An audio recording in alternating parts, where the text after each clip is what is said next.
Middle childhood games in public playgrounds. Most often, when we think of playgrounds, we imagine small children playing on swings and slides. But this doesn't need to be the case. Some community partners work together to make play boxes in our local playgrounds for children of all ages.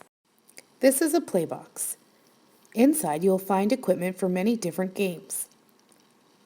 Playgrounds can be used for many different activities and used by many different age groups. Let's take a look at an example of how a playground can be used. This playground has a play box. It's also the perfect location for our game, Diamond Heist.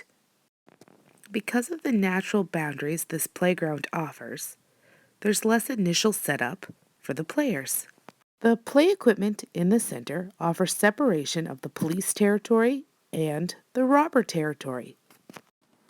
This wooded area is perfect to use for the robbers' headquarters, and the players can use the basketball court as a jail, although it would be difficult for the robber team to save their teammates, so I would use the checkerboard to make the game a little easier. Now that you have an idea of what the playing field looks like, let's learn how to play Diamond Heist. The objective of the game is for the robbers to steal all of the diamonds from the police and bring them back to their headquarters without getting caught. Materials you'll need to play the game. Something to use as diamonds, such as beanbags, pine cones, rocks, balls, or anything you can find. The play box is a great place to find these items. You'll also need a spot for the jail and the robbers' headquarters. How to play the game. Start by splitting up into two groups as evenly as you can. One group will be the police and one group will be the robbers. Police can tag robbers anywhere in the police territory, but they can only tag robbers in the robber territory if the robber has a diamond. Police are not allowed in the safe zone. Once a player is tagged, they must be escorted to jail by the police. Police can only escort one robber to jail at a time. Robbers can help their teammate escape jail, but to free them, you must sneak into jail without being caught, take them by the hand, and escort them back to headquarters. You cannot let go of hands, and if your teammate gets tagged while trying to escape, you both return to jail. Each player can only rescue one teammate at a time from jail. And the most important rule of all is have fun. Let's hear about the benefits of playing in playgrounds during middle childhood. Hi guys, my name is Maya Borden and I'm doing a short video to discuss the benefits of our game, Diamond Heist. When doing some research for my portion of this project, I came across a great article that discusses play in middle childhood and adolescence. So what I did was I read the article and I picked the different points that I thought best kind of related to our game and how I kind of wanted to break it down and discuss it with all of you. I thought by categorizing it in the categories of physical development, cognitive development, and social and emotional development would be a great way to kind of give a little bit of context and then how it relates to our game. So to start off, I chose physical development, and as we know, in the middle childhood years, a child's growth rate is somewhat slower than in previous years and even less rapid than the growth expected during adolescence. However, during this time, huge increases in strength and improvements in motor coordination do happen. These changes contribute to the child's growing sense of competence in relation to their physical abilities and enhance their potential for participating in sports and other physical activities.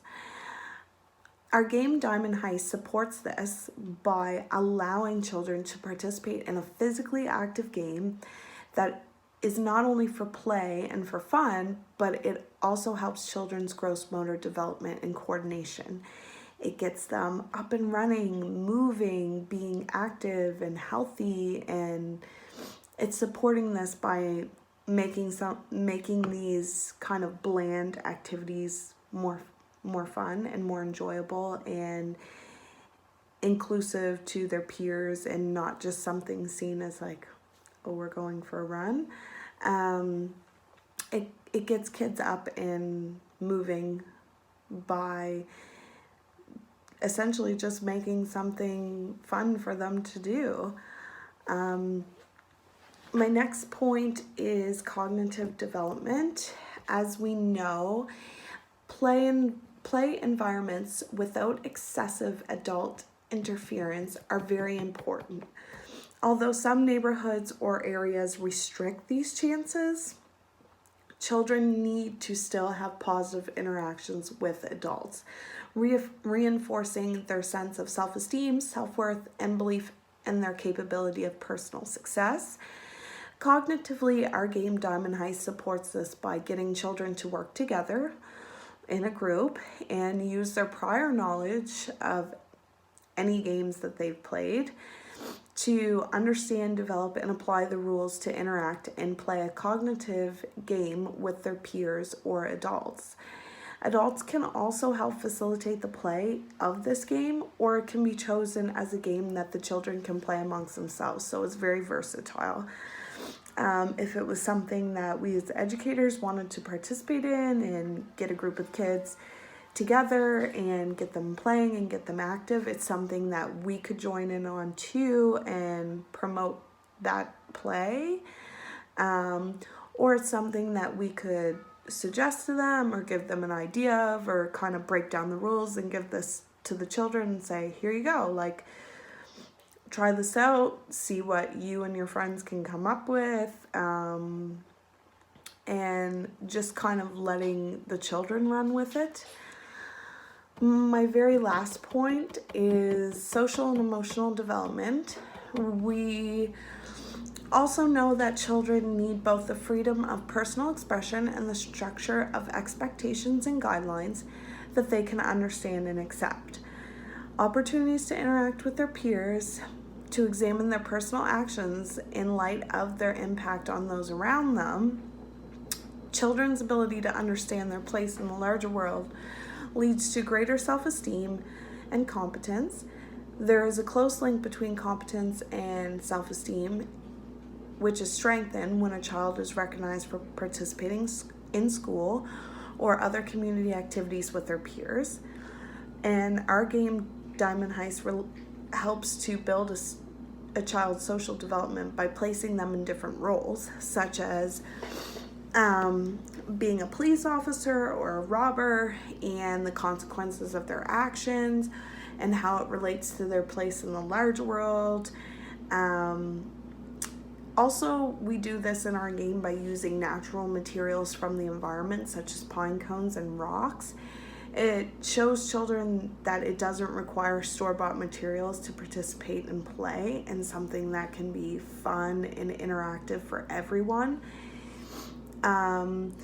When a certain child's group or a team of children win or succeed in our game, they will feel a gratification that boosts their self-confidence and self-esteem.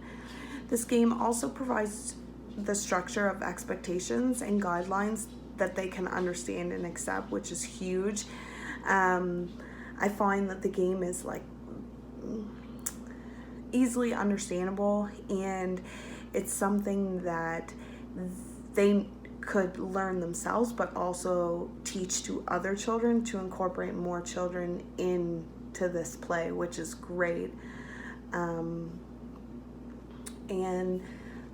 that is my whole point of my video, and I hope everyone enjoyed it.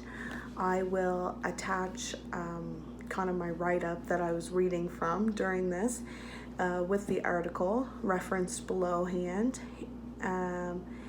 And I hope everyone enjoyed it, and I look forward to your questions. Thank you.